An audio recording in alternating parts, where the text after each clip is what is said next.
तो फाइनाली जय जगन्नाथ जय माता रानी आम दुई भाई पलैन धौलगिरी बुलवाई से जामें बर्तमान टी आखपाणी पियापुई करी किसी समय बुली सारिकी आम बर्तमान आग को चलो धौलगिरी केमती सौंदर्य व्यू अच्छी आपन को देखा चलतु।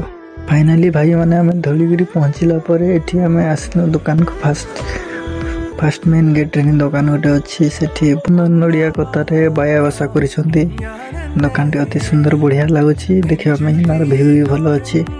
दुकानी कहे फटो फटो किसी उठाते ना तथा मैं लुचिक भिड कर आपण चलते आम बर्तमान धौलगिरी केमती अच्छी व्यू टी आम देखिए बुली आसवा चलो।